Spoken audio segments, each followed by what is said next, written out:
Tonight, the next Honolulu mayor faces big challenges, including an over-budget rail project and a growing homeless population. The three leading contenders in this race are ready to answer your questions. Insights on PBS Hawaiʻi is next.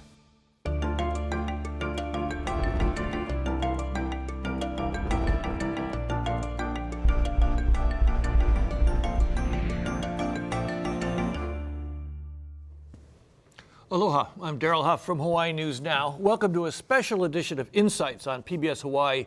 One of the most anticipated races in the upcoming primary election is the nonpartisan race for Honolulu mayor.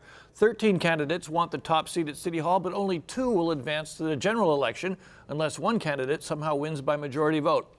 3 candidates are leading the pack, and tonight we'll learn more about who they are, how they feel about the problems facing Oahu, and find out how each plans to solve these problems. We hope you will participate in tonight's discussion. You can email, call, or tweet your questions, and you'll find a live stream of this program at pbshawaii.org.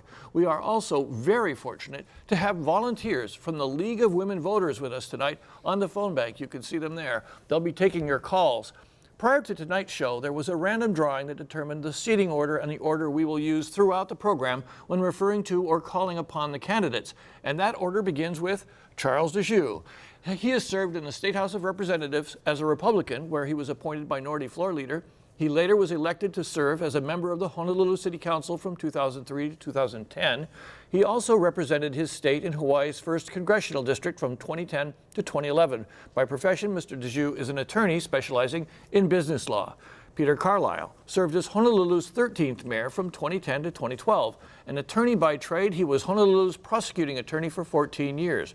At present, Mr. Carlisle is a partner with the law firm O'Connor, Playton, and Gubin, and Kirk Caldwell is also an attorney and has served in the State House of Representatives. Mr. Caldwell is also the former managing director for the City and County of Honolulu, served as acting mayor in 2010. He was elected mayor of Honolulu in 2012. He is now seeking his 2nd term for that office.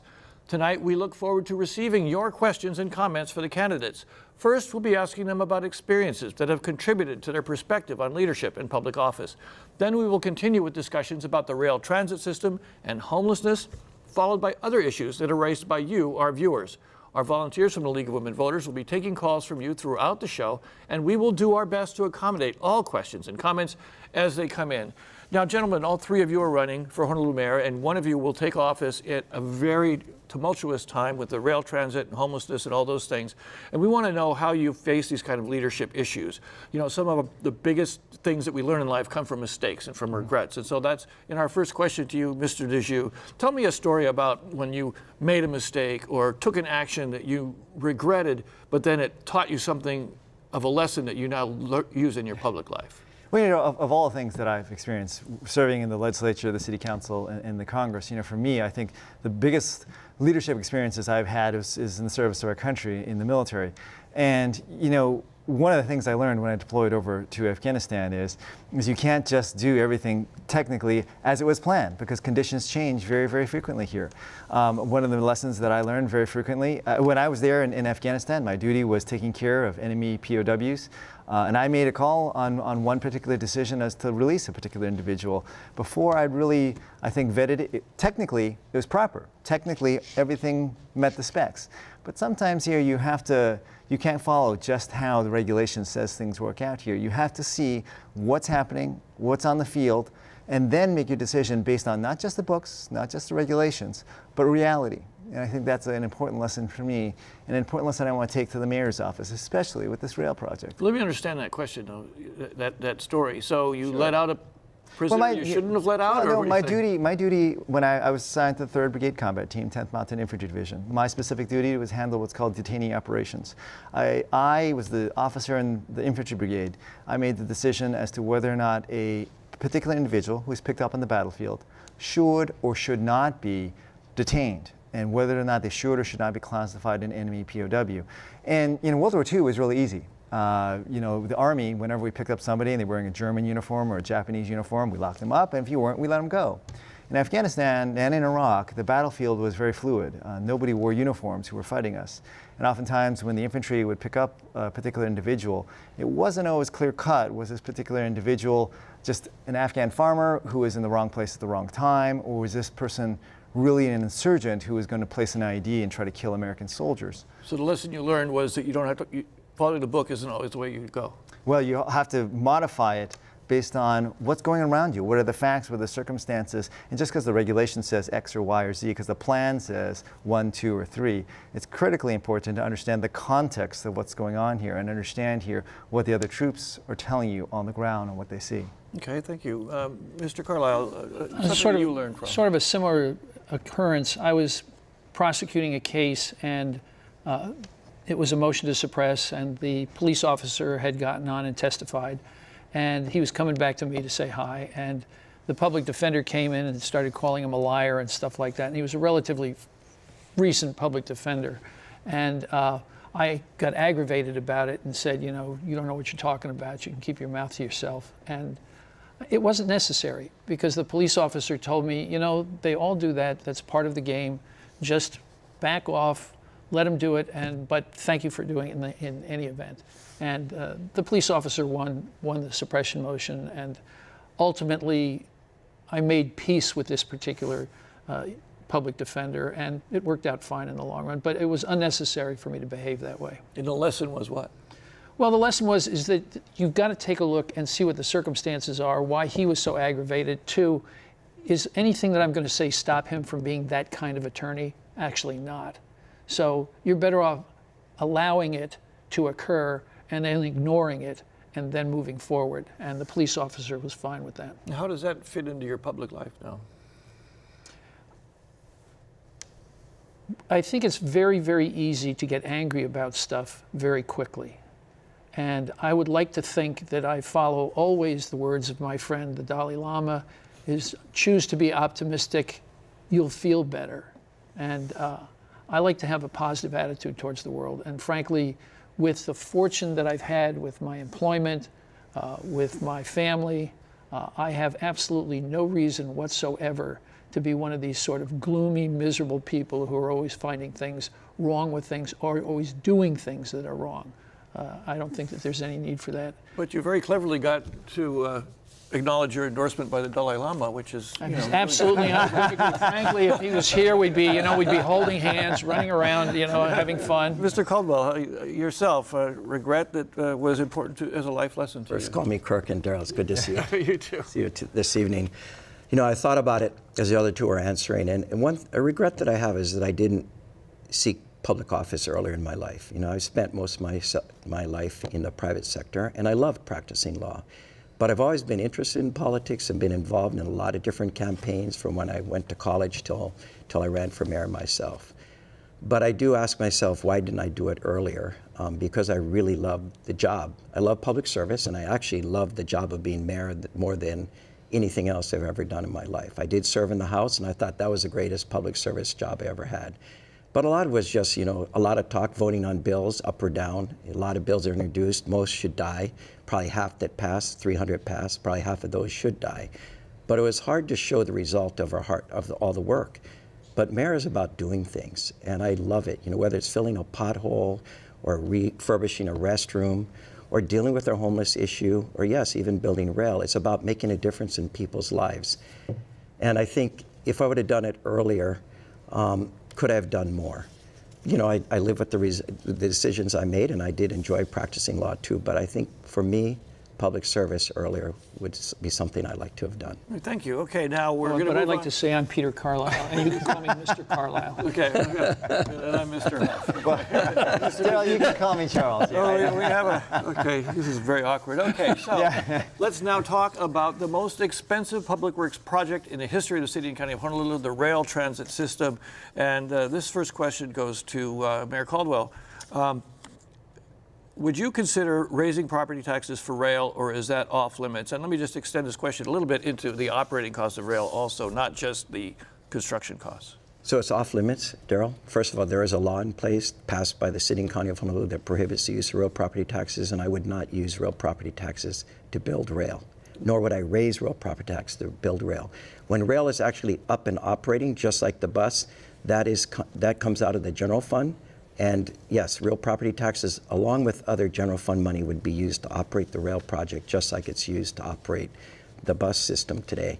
Now we're talking about a system that won't be up and running at the earliest till 2024. And as you know, real property values continue to increase because of our strong economy. And I think we're going to see that there's sufficient funds to operate a bus rail combined system, an integrated system that brings transportation equity and equality to the entire island.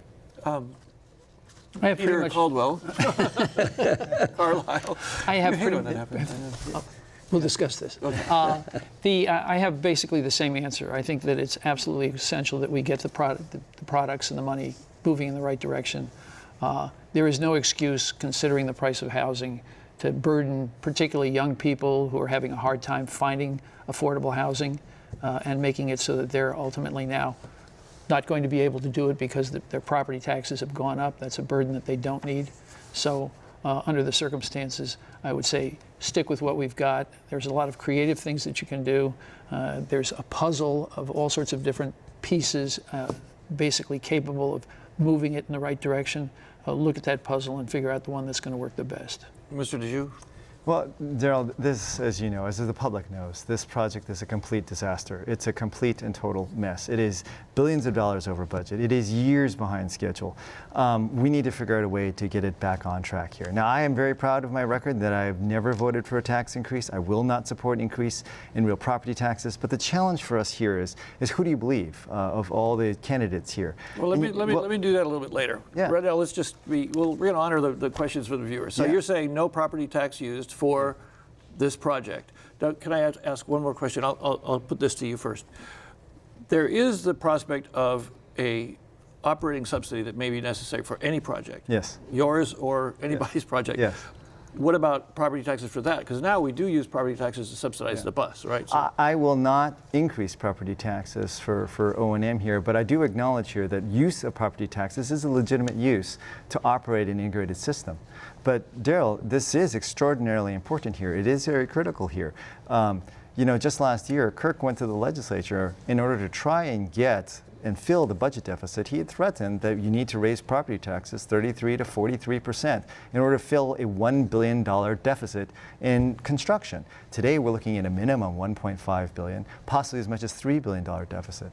The difficulty we have with the city is the mayor went and 4 years ago when he was running for office, told a wonderful story about building rail on time and on budget, building rail better than Peter, about 20 miles, 21 stations, that'd be all operating by 2019.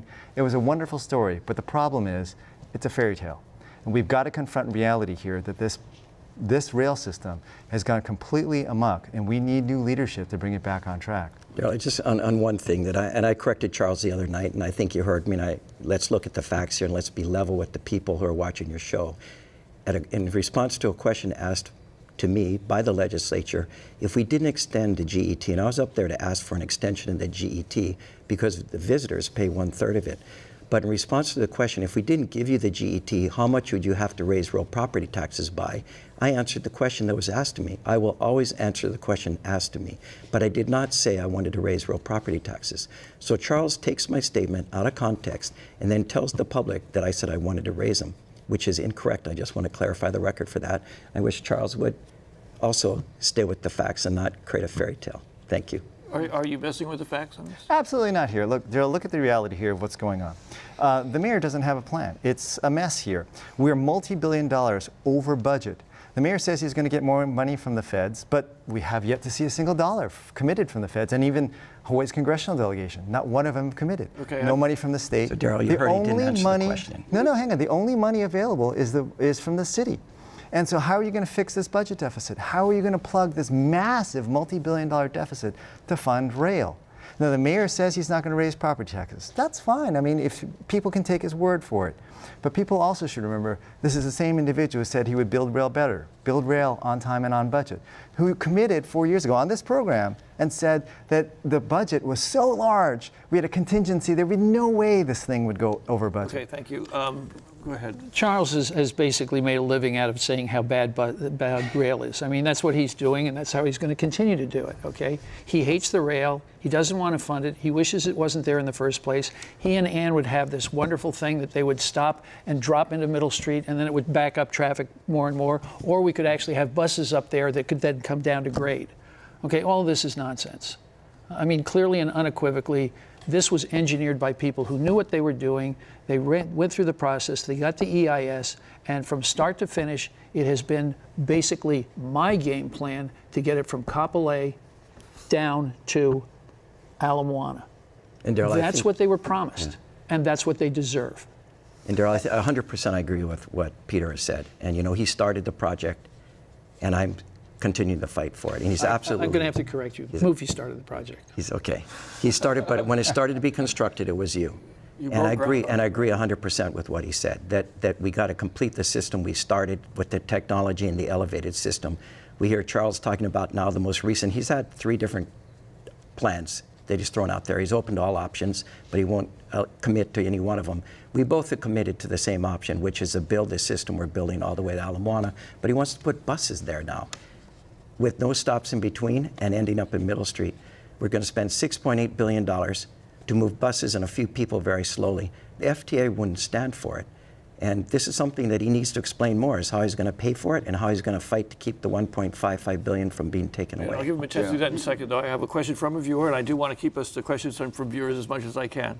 Mayor Caldwell and all panelists, why was the cost of rail not talked about before the issue was put on the ballot? Of course, it was talked about, but it was a lot lower back there. Mr. Caldwell? I think at the time the issue was put on the ballot, they did talk about a project that would cost about $3.7 billion in dollars of that time. Adjusted for inflation, it's $5.2 billion, which is the number that we've been talking about until the challenges we face because of the very hot construction market. And as Peter reminds people, too, the lawsuits that put us into that hot construction market. So I think the figure was presented to the public when they voted. It has changed since then, but that was the number. 3.7 in dollars of that time, adjusted for inflation, $5.2 billion. Mr. Carlisle, when we talked about you did embrace the rail project fully shortly after becoming mayor. You were there at the groundbreaking. What did you think it was going to cost back then? And are you concerned about It's the same amount it was when I stopped, okay? When I stopped, it was still about 5.2 billion, excuse me. So it was there at that time. Now, I understand wholly that the problem with delay and that the problem with lawyers getting involved created a tremendous amount of backlog, and the backlog ended up going on and on for far longer than it needed to. And that whenever you have that kind of delay, either in the private sector or in the public sector, it costs a lot of money. Joe, this is the central problem, and I think what the people need to understand in this mayoral debate. You know, what Peter and Kirk are talking about here, we shouldn't be discussing this at all. If rail really was on time and on budget, if we really were building rail better, if it really did just cost $5.2 billion, this would not be a discussion at all. The problem here is we have a project that's going to cost at least $8 billion, but may go as high as $11 billion. And I just simply will not build this project on the backs of working families and seniors. This project is the largest public works project in the history of the city and county of Honolulu, in the history of the state of Hawaii.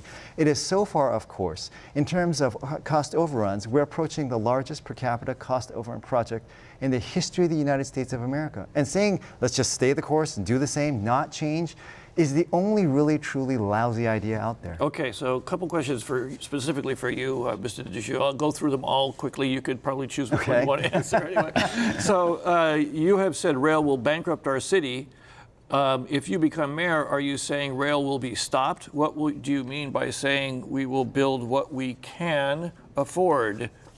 What I'm saying here is we have got to stop increasing taxes every single time there's a cost overrun. We have to stop this attitude of the city government of just spend to no end, that just keeps spending and spending and spending and spending as if the people of our community are made of money. So you have my commitment that if I'm elected mayor, we're going to start, number one, by changing leadership in the mayor's office and changing leadership over at Hart. And I hope we do get a new CEO in Hart. Number two, we're going to make sure that we stop all these tax increases. Number three, that we cap the costs so we just don't go to build to no end. I don't want Honolulu to go down the same tragic path that the community of Puerto Rico went down when their rail project went way, way, way over budget.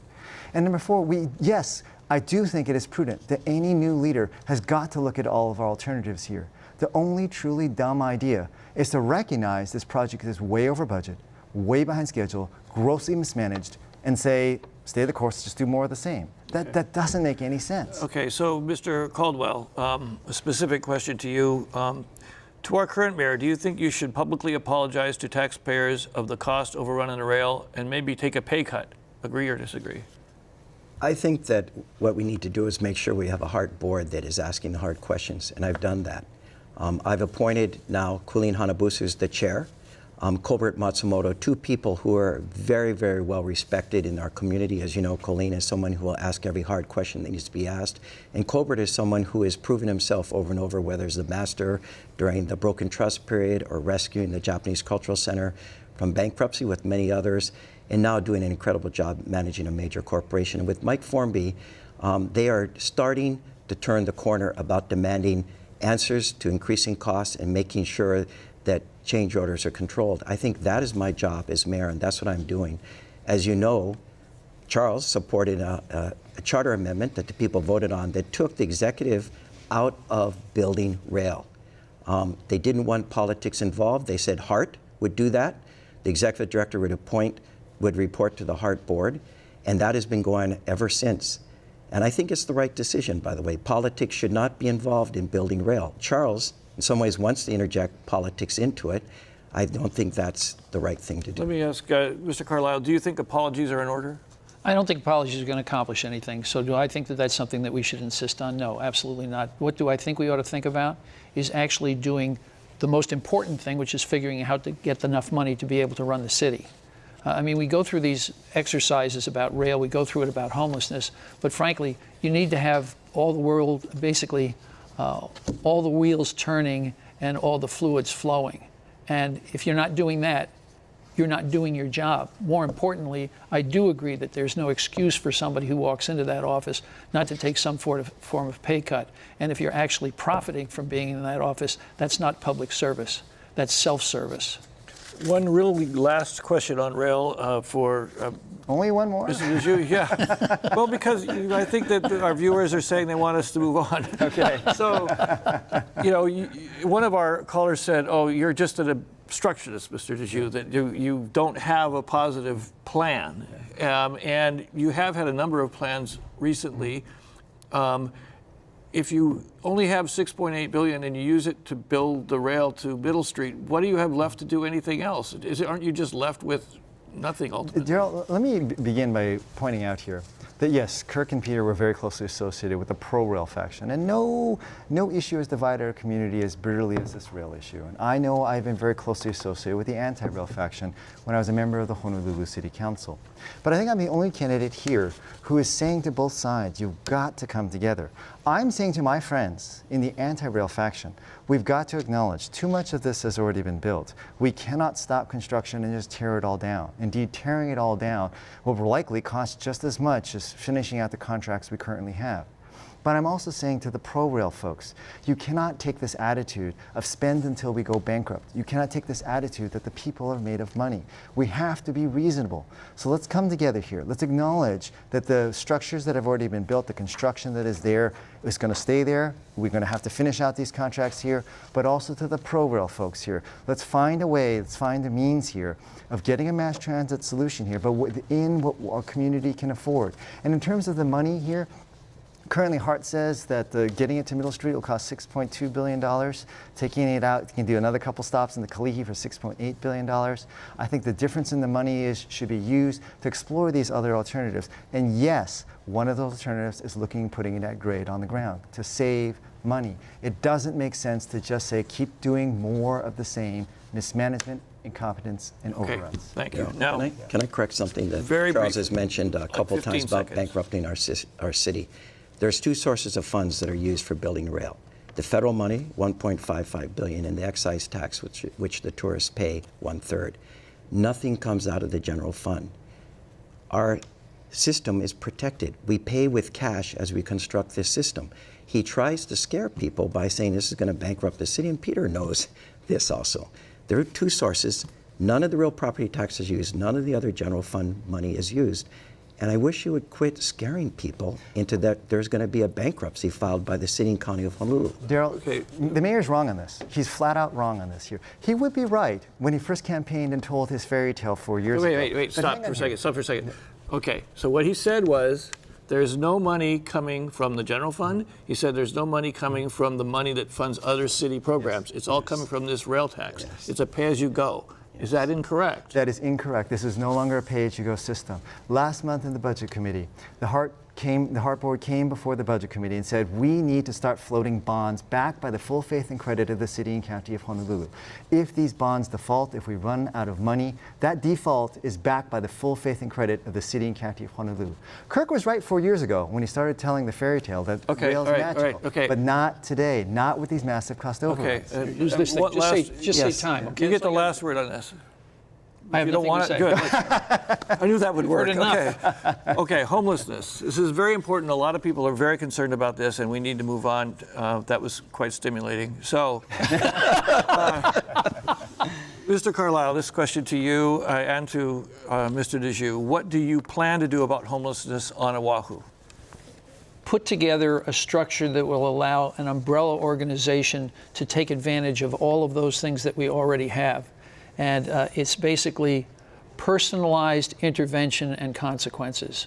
So what you do is you basically find out what the person's problem is. Is he somebody who's killing people? Is he somebody who's robbing people? Is he somebody or she somebody who was born with attention deficit disorder or depression or any of those things? And then what you do is you enter that and give whatever consequence will be to the benefit of the community and to that person. Now, if it's a criminal and they're killing people, they're easy. You throw them away and you put them in jail. The same thing goes if you use the stick frequently if you have to. You use carrots if that's more appropriate under certain circumstances. But you get somebody who did nothing wrong and was born with one of these unfortunate mental states. What you do is you say that's not your fault. What can we do to help you? And it could, when you're working with somebody of the caliber as Dr. Jim Ireland, it could be you simply change the dose or change the medicine.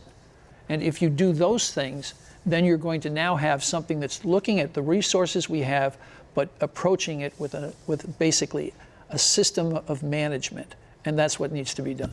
Mr. Djou, I don't think people have heard very much about your program on homelessness. How do you plan to address it? Well, clearly, what the city is doing right now with homelessness isn't working. The number has gone up and up and up every single year for the last several years. And it just invites common sense. What we're doing right now isn't working. What we need to be doing, and I concur in a large part what Peter is saying, I believe there's 4 key drivers with homelessness, and that's mental illness, drug abuse, economic homelessness, and then a minority who for whatever reason have adopted it as a lifestyle. Each of those requires a different approach. I wish I could say there's a magic bullet out there that if we just adopted one public policy, we could wipe out all homelessness. The reality is it's a very complex issue, and each of those demands a different approach. For drug abuse and for mental illness, what we need to do is advance with counseling. And the right way to do that here is making sure that our government assists and uses our resources to assist nonprofits. For those who are economically homeless, we need more low-income housing, but also we need to find ways to get more turnover in low-income housing. So you don't have to necessarily build a unit, but somebody who is in low-income housing now, if you can get them to graduate to affordable housing, regular housing stock, you free up that unit. And last and finally, for the tiny minority who have adopted it as a lifestyle choice, for whatever reason, they want to drink their booze and not agree with society's rules, I do think that you need to use the law. And for those who do that, nobody has a right to take over a city park, beach, or sidewalk. We should make sure that they understand here that that's not acceptable. And I've always said that the single greatest social service program ever devised is called the job, and I want you to get a job. Mr. Caldwell, I think most people are pretty familiar with the city's programs, and this question was specific to the two of them, but I'll give you a chance to respond to what they've said. Well, I wanted to answer the question too, though. Sure. You enforce and you house. You enforce and you house. And we're enforcing through stored property ordinance, sidewalk nuisance, sit, lie, and it's made a difference. Think about what Thomas Square looked like when I came in. Think about Waikiki, what it looked like 2 years ago, and other parts of our island where we have jurisdiction because it's city property. So enforcing is something that we do very vigorously all around the island. Now, it doesn't mean homelessness has disappeared, but it's made a difference in the areas we can enforce. But housing is where I think we've done a lot. And we have a great team in place. We have housed now almost 1,000 people in the last year and a half. I got the updated statistics on veterans, 803 as of today, along with 175 that we house through our Housing First program. And yes, we are working with the private sector. We could not have that hygiene center in Chinatown, the first in the state, without working with the private sector on that program. We couldn't have the Sand Island first ever navigation center that's housed over 100 people without working for the IHS, Institute for Human Services, working with them. And just a couple weeks ago, your Hawaii News Now covered our press conference with Dwayne Kurisu, where we're going to be housing up to 800 people, mainly families, out at the paintball site. So it's doing a combination of things. We've also acquired buildings. Now, where we acquired buildings to house people in Housing First, there's been some pushback because no one wants homeless housed in their neighborhoods. Yet in a poll that was done by your station and the Star Advertiser, it said people would be willing to take homeless in their neighborhoods.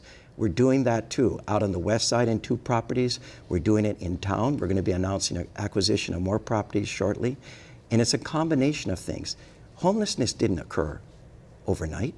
It's been evolving and changing over decades, and cities big and small around this country are faced with the challenges. What I've done is not complain and blame. We've implemented laws for enforcement.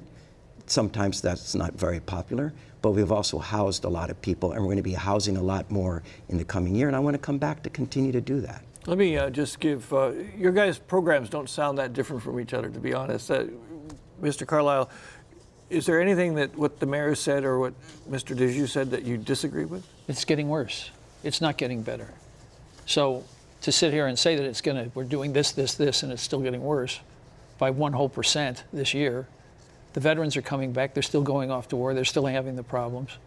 So am I impressed with that? No.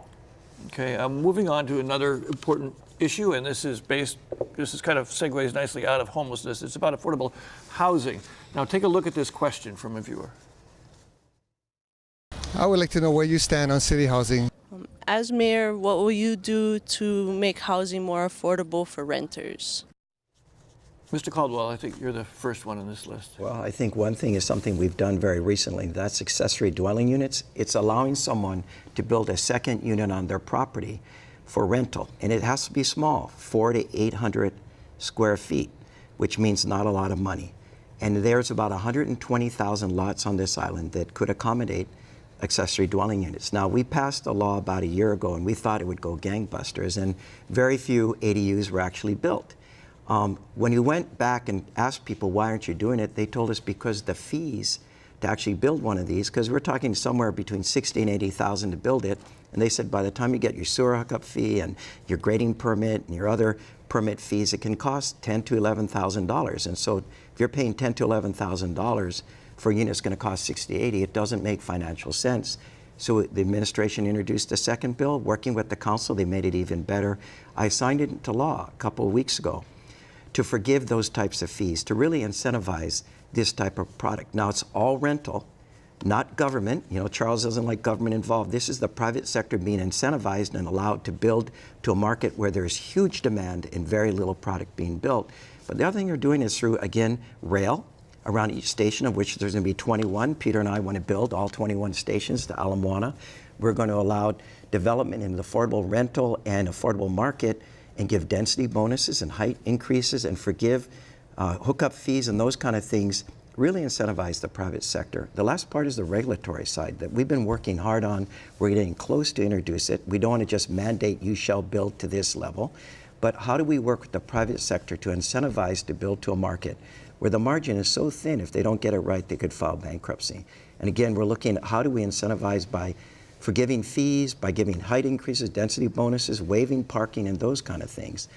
We're there. And these three different ways to approach affordable housing, I think, will help us address a huge problem that's been around from before I was born. Okay, Charles, the question from the viewers, just to remind you from the tape, I'd like to know where you stand on city housing. As mayor, what would you do to make housing more affordable? Let me begin by pointing out here, I don't oppose the mayor's proposal on ADUs. I think it's a meritorious proposal. The challenge is ADUs are not going to fix our affordable housing crisis. As the mayor correctly pointed out, I think there was only like 2 of them that were built in the last year. Even if we weigh these fees and we get a couple hundred, it's not going to fix the affordable housing issue.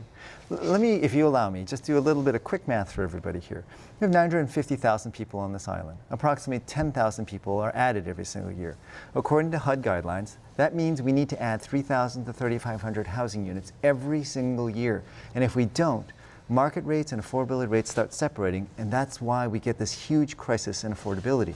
Now, most of the mayors throughout the United States of America, they can easily fix this problem. If you're a mayor of Phoenix or Dallas or Las Vegas, you just go in the desert, rezone 500 acres of desert land, and voila, your problem is fixed. I, however, don't want to pave over and put asphalt all over yet another beautiful native Hawaiian valley. I think one of the wonderful things about our island is our natural beauty here. So we have this challenge that we have to build sufficient amount of housing, but also I want to make sure we preserve our natural environment. How do you do that? I believe that what we do need to take a very serious look at is increasing our height limits. We have to look at urban infill. We have to look at more condominiums. Yes, I know they're not 100% popular. But that's your choice here. It's an iron triangle choice of either paving more over more of paradise, letting affordability and market rates get completely out of whack, or we look what I am suggesting, which is yes, we have to look at more density. Yes, we have to look at higher height limits. That's how we're going to do it. And as a mayor, I'm committed to try and make sure that our families can live here and stay here, and this community doesn't become something for the super rich and the super poor. The city has a portfolio of housing, and it's typical government housing. It's basically 12 properties. And for years and years, we've been paying the mortgage on it. And for years and years, it's been a catastrophe. No rules are enforced. Nobody is basically making it a better location or place. And so what we did was we put together a package to get rid of it. So we're going to transition it to the private sector, or to the private sector that had a history of doing well with housing for reasons of keeping it at the right level of expense. So we paid them about $1 million. We ended up taking the 12 properties. They were going to be sold. At that time, the mortgages were $70,000. We got a windfall of $120 million. That gave us $50 million that we could do something else with. All of that had been put into place. All of that was moving forward. I left the city. Suddenly I hear that now that's all gone to hell in a handbasket. We're going to lose. We're still paying the mortgage on those things. And we're still in the position now where we can't recoup what had happened. I'm going, what happened? And nobody could give me a decent answer. But somebody was fast asleep at the helm. Anybody who was a mayor at that particular time who let that occur could not have been doing what was in the best interest of affordable housing in the state, and not in the best interest of the citizens of the city and county of Honolulu. That $50 million could have done all sorts of wonderful things for us. And it's been blown to smithereens right now, and it's not coming back. I think that's directed at you, Mr. Caldwell, right? I'd say so. And I'm very appreciative of the hard work that Peter did, and actually we initiated it when I was the acting mayor. We started back then. He picked it up and worked hard for 2 years, and I picked it up and worked hard. At the end of the day, the council had second thoughts about the program, passed a resolution that scared the financing. The guys were going to finance the project, and they backed away. That's really unfortunate, and I agree with Peter. It's frustrating. I wish this project could have gone further. I agree with Peter that would have been better managed by the private sector than the public sector, and I think we can start over again, but there's going to be some time that needs to pass, because any private entity who went through this and they lost money on this deal also are going to be very gun shy about stepping up a second time. Okay, let me another viewer question really quickly for Mr. Carlisle. Carlisle. Peter. CA. Luxury high-rises have gone up in Ala Moana in the past few years. What would the candidates do, or what they have done to address the affordable housing crisis? Looking ahead, I think that what this viewer seems to be asking is, do we have a way of leveraging all this luxury building into something people can afford? We certainly think that that's a potential. We also think that the other potential is building basically surrounding the rail lines, which is going to happen with transit-oriented development. So absolutely and unequivocally are we going to turn everything into multi-billion-dollar, only rich people can afford it housing. That would make absolutely no sense. And they're going to get their money out of it to the extent that they build those types of structures, and that's certainly going to help the tax base here as well. But the truth of the matter is we can't allow that to be what's going to take over the city and county of Honolulu. and it would be totally unfair to everybody who should live here and wants to live here and has lived here. Okay, we have another Actually, Daryl, if I could very briefly follow up on it. One thing that I championed when I was a member of the Honolulu City Council, and I know this frustration about these luxury condos being built for rich foreigners and not for locals here, is I do think it's time to look at getting rid of HCDA.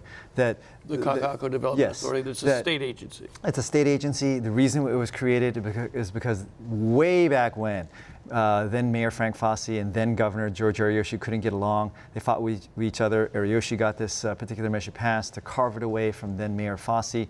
It might have worked in the 70s. It doesn't work today here. I think this should be turned back over to the city and county of Honolulu. Okay, we got another question from the community now that I'd like to take us to. This is from another area of the island. Here's a question from Leeward, Oahu. The city and state recently allocated $6 million to the Waianae Coast Emergency Access Road. How would you use these funds to improve the roads?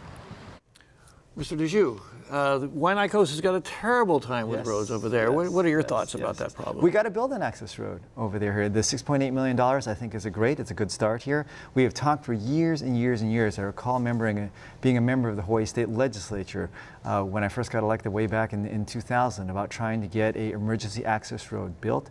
It does require coordination between a governor and a mayor who both have a rock solid commitment to do this.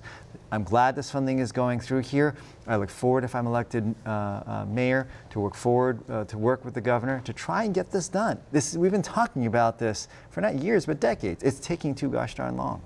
Mr. Carlisle? Well, there's thoughts of contra-flowing lanes. There's thoughts of along those lines as well. And frankly, the time has come for us to give a chance to the people of the Waianae Coast. They are separated by not that great a space by the time you get down to the power plant, but in fact, it's like they're in a different world. They do not feel like they're part of the community. And so I see in the long run, there is basically a rail guideline there. It used to be part of the traditional Hawaii Railway Society. I don't see any reason why that can't be utilized at some point. There are already basically tracks in the ground. And if we can utilize those, then that's a step to getting the people from the farthest reaches of Waianae closer to the point where they'll be able to get themselves transportation over to the Kapolei and the rail. Mr. Caldwell, Daryl, the west side, the Waianae, Nanakuli, Makaha side of the island does need a second access road. As you know, Farrington Highway is a state highway. Whenever there's a down utility line, everyone is stuck on the west side and can't get out of the west side or can't get back into the west side. We've been working with the community. A lot of the smaller side roads are county roads, and while it's not a direct route, they do connect each other, and we've been working to see if we couldn't connect these up a little bit better to have people, at least when there's problems on Farrington, to use this second route to get out of the west side. But at the end of the day, to really build a good second access road, it's going to require the cooperation of the state and spending huge amounts of money on infrastructure to build such a road as an alternative to Farrington. And I'm committed to do that. When I was in the House, I actually supported legislation that would do this. Of course, it's going to cost money. It's something Charles doesn't like to spend, but it's something that I support. I believe infrastructure is critical to live better on this island. Daryl, can I also add just something here? Why hasn't it been done already then? And Kirk has been mayor for the last 4 years and it hasn't gotten done. But I also want to point out one thing, that when I was in Congress, one of the things I did also try to work out to get additional access to people on the west side over in Waianae and Makaha is to work with actually the federal government. In Schofield Barracks, as the Kolekole Pass, there's yet one more way through it. The problem, of course, is we have live fire training over on the East Range on Schofield Barracks. But I do think there are creative ways that we ought to be exploring here. So this is a multifaceted issue with the state, the city, and the federal government. And we need leadership. We need leadership, not excuses. Okay, so we have a lot of questions from viewers. We're going to just run this out as fast as we can. So I'm going to ask each of you. This is going to be a lightning round? No, but just give me one response. Let's not jump all over each other, and we'll try and get through some of these. This is a point, though, that is being asked by a viewer. What is being done to repair these roads? There's always some sort of construction going on, and supposedly repairs are being made, but this has been an ongoing problem over the last few years. Let me throw this back to you, Peter Carlisle. When you were mayor, too, you always got questions about roads and construction. Well, there's a pavement management system that was put into effect. The pavement management system was something between us and the people who are in the asphalt industry. And their idea was to basically put this thing now through and do it in ways where you preserve certain types of road for a longer period of time, and then you don't do only the bad and the worst ones, and ultimately the system was going to work. It has worked, and it's gotten up to, it was going to be completely finished in 2017. It looks like it's going to be finished in 2017. That was done by my administration and nobody else's. I want to thank Peter. He did put in this pavement management system that mapped all the roads of the island. And when I became mayor and came in and working with the team at the city and also in the private sector, we've now repaved almost 1,100 lane miles of roads. The problem is it's been neglected for decades. Funding hasn't been there. Charles has voted against budgets that would have funded road repaving.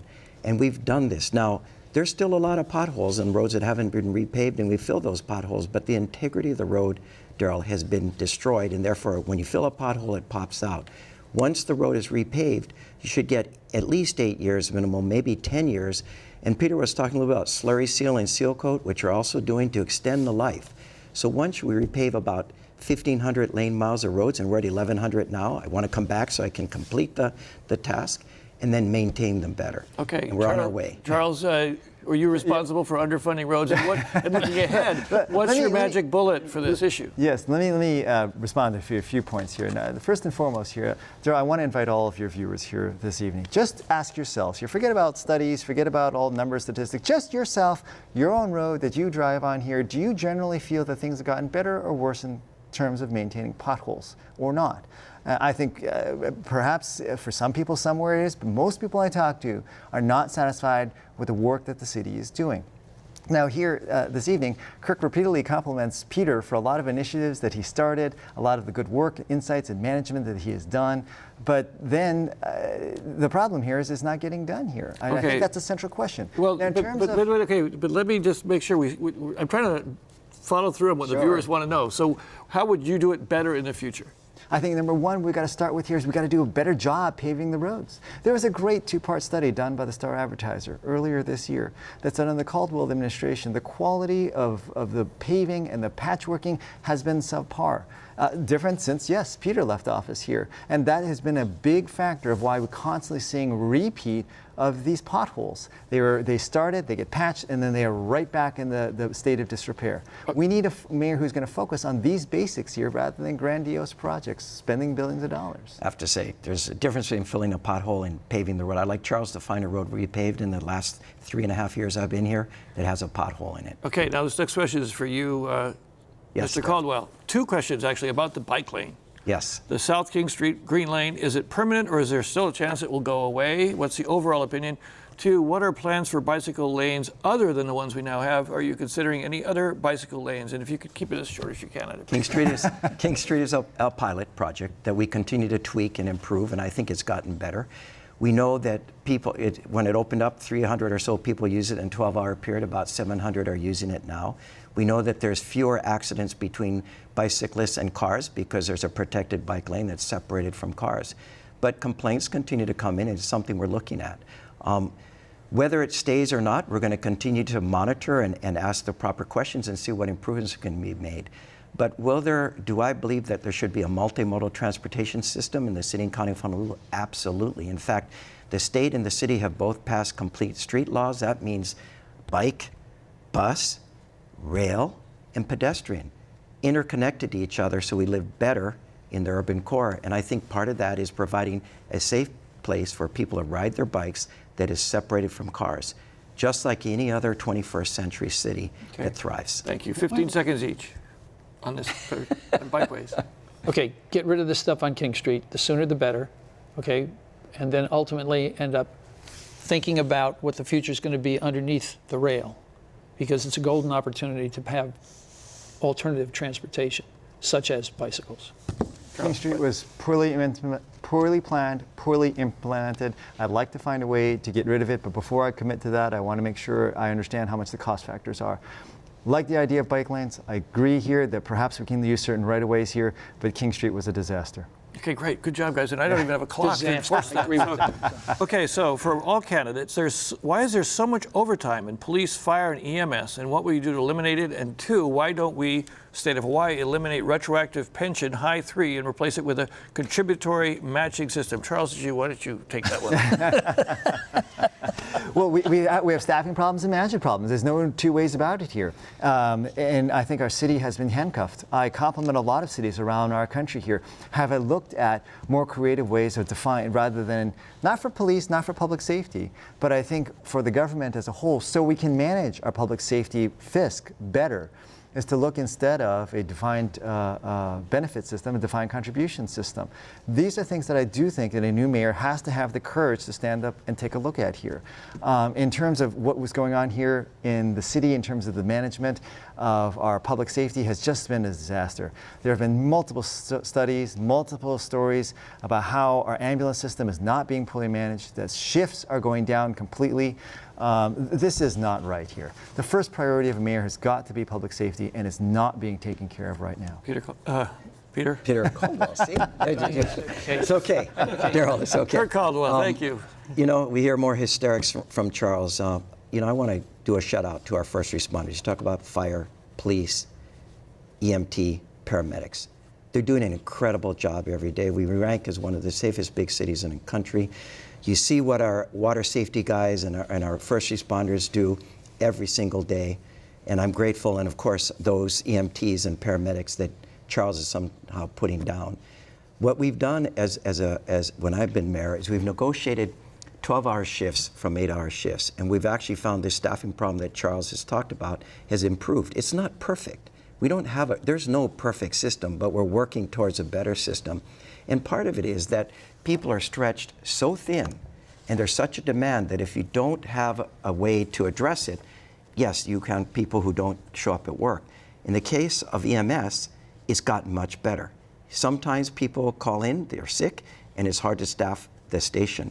But here's the point. It hasn't impacted public safety or health in any way, because our firefighters usually get there even before our ambulance guys do, because there's more fire stations than EMS stations. So again, let's not scare the public. I think our first responders do a first-rate job, and I'm really, really proud of them. Just to follow up to get the second part of the question, do you think that the retirement system is too generous? No, I think it's negotiated through collective bargaining, and I think an agreement is an agreement. And we sit down and we negotiate. We're in the process of doing it right now. I do believe that our first responders should be paid a good wage. They should get good benefits. It's how we keep people here. For a while, we were losing a lot of police officers to the mainland because pay was better, benefits were better. And how do we keep these people? They're highly trained, highly skilled, and we want to keep them here. So I think, you know, fair benefits, fair wages, good work environment, all extremely important to make sure we're protected every day here. You want to add anything to this? Huge problems with the prosecutor's office and the police chief's office. Unacceptable.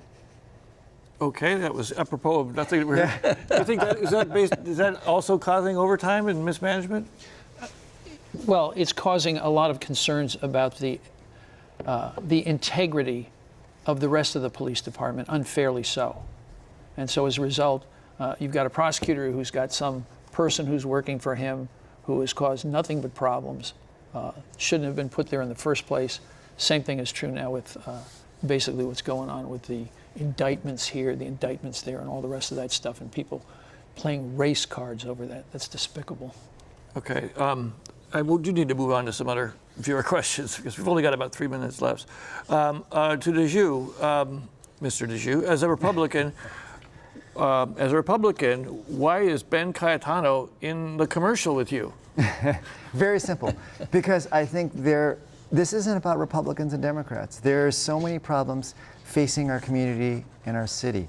And I've built a campaign with a broad coalition of Republicans and Democrats and labor unions as well as businesses. And that's why you see Democrats like Governor Ben Cayetano. That's why you see the chairman of my campaign is retired Judge Walter Heen, the former chairman of the Democratic Party of Hawaii. That's why you have labor unions like the electrical workers and the plumbers union supporting my campaign, because they recognize that these issues confronting our city demand leadership here, and that's why they're showing up in my commercials. I think you answered the question about Ben Caetano. For Mr. Caldwell, why are you always arguing with the City Council? I'm afraid this has to be our last question for our broadcast, but go ahead. I think it's part of the give and take of democracy. You know, there's 3 branches of government. They're designed to push-pull. I served in the legislative branch, and now I'm in the executive branch. And I think it's the nature of how democracy works. But I wouldn't say we're fighting. We disagree at times, but when I talk about my priorities as mayor and, you know, road repaving, bus restoration, improving parks, dealing with rail and homelessness, we've gotten the support we need from the council. And why is that, Daryl? Because their issues are the mayor's issues and vice versa, and we come together at the end of the day. But good, strong debate is good for democracy. And we had that just tonight. And Yes. all 3 of you gentlemen. Thank you. Charles Djou, Peter Caldwell. Appreciate it. Peter Caldwell, I blew it at the end. And thank all of you for being with us tonight. And a special mahalo to the League of Women Voters for handling all the viewer calls and questions this evening. We'll continue this conversation with the Honolulu Mayor candidates on our live stream at pbshawaii.org. We'll be there right after you see the credits for this broadcast. Join us again at our usual time this Thursday, August 4th at 8 p.m. for the Democratic candidates for State Senate District 13, which covers downtown Nu'uanu and Liliha. This seat was vacated by longtime legislator Suzanne Chun Oakland and is now up for grabs. Join us for the next Insights on PBS Hawaii. I'm Daryl Huff, and again, I hope you'll join us for more of this conversation via the live Insights stream. Ahui ho.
Thank you for staying with us for this live Insights stream as we continue our conversation with the leading candidates for Honolulu Mayor. As candidates, you guys make a lot of appearances out there. You talk to the public a lot. We got a lot of questions today.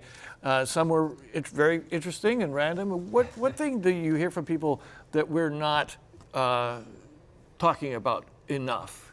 And let me have Mr. Djou start with that. What's going on with ethics at the city government here, and how the City Ethics Commission has been completely railroaded.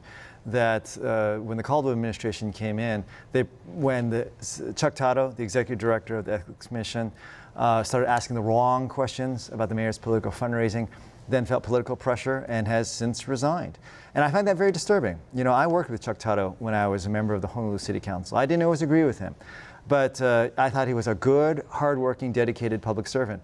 And he was the ethics director under Jeremy Harris, under Mufi Hanneman, under Peter Carlisle, no problems. But when Kirk became mayor, all of a sudden he had all of this turbulence.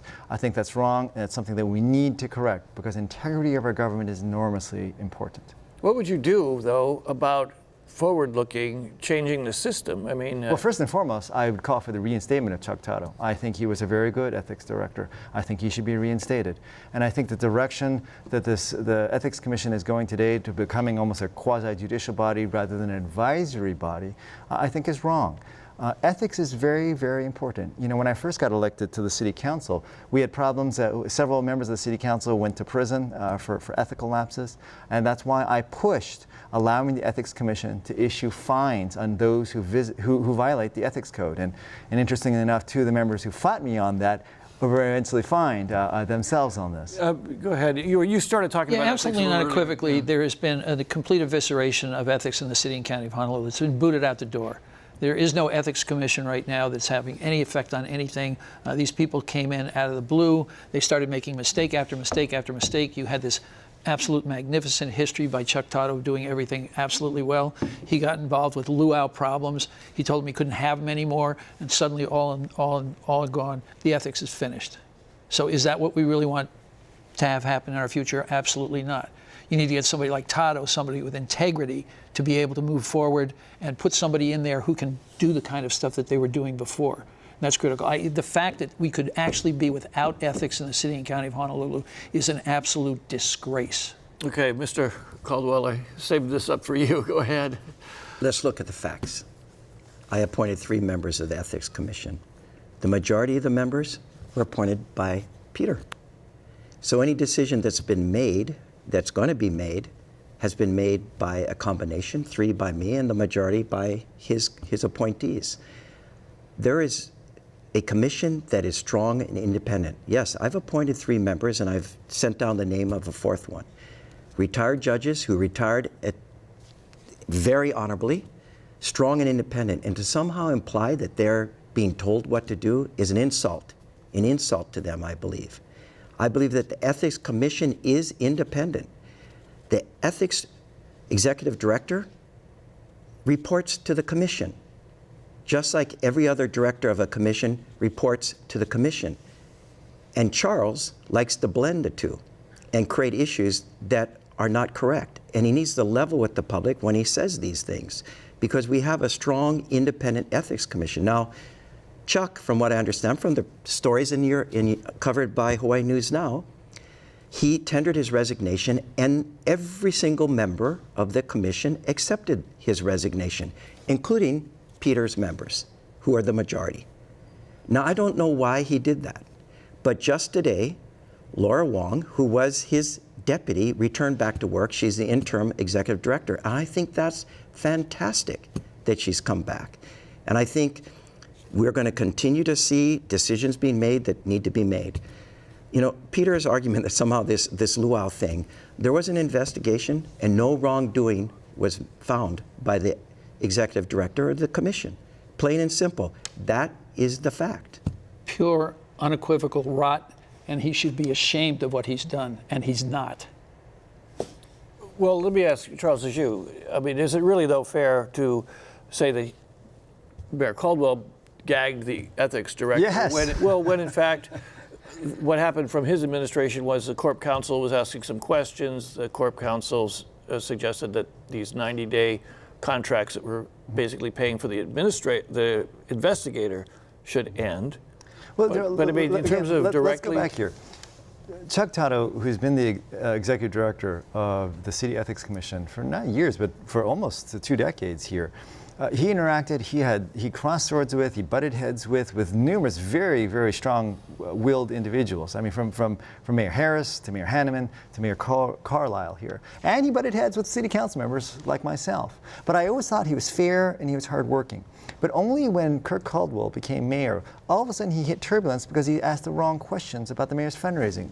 And all of a sudden he had to report to the Corporation Council. They required him to do things like report what he was doing every 6 minutes. That was actually to crazy. the commission itself, though. And the question is, I have to say, he didn't report to the Corporation Council. He reports to the commission. Get your facts straight on that, Charles. It's absolutely, that is a misstatement. No, it's a misstatement. Kirk knows he's vulnerable on this here. He knows that the Ethics Commission had an enormous amount of respect and integrity. It was an independent agency until Kirk became mayor. All these problems have occurred under his administration. That's why on day one, I think we got to ask Chuck to come back. Just to make sure that we're on point here, what Mr. Caldwell said is that the commission made these decisions. Do you have any evidence that the commission itself was directly influenced by some factor other than their own interest in what they wanted to do? Other than that, this is a remarkable amount of coincidence that a long-time, hard-working civil servant operated the exact same way under multiple mayors for over a decade and a half, and all of a sudden a new mayor comes in and things completely are turned inside out and upside down. Because this is 2 against 1, Mayor Caldwell, I'll give you the last word on it. You know, I don't know what else I can say other than that it's an independent commission. I appointed commissioners. They're very good commissioners. the 3 retired judges and now the Peter Adler that I sent. No dispute, these guys probably have all worked with Peter Adler at one point or another. That's my job. The Ethics Commission needs to do their job, and I believe they're doing it. And to imply anything else is a disrespect to the members of that commission, including the majority that Peter appointed. I think they are independent and are doing their job. People, I mean, I don't know, Charles doesn't like the result, but I think it's not the job of the mayor to influence what the commission does. It seems like he'd like to do that. Okay, thank you very much. Gentlemen, it was very interesting. Peter Carlisle. Thank you, Daryl. Charles Djou. Thanks.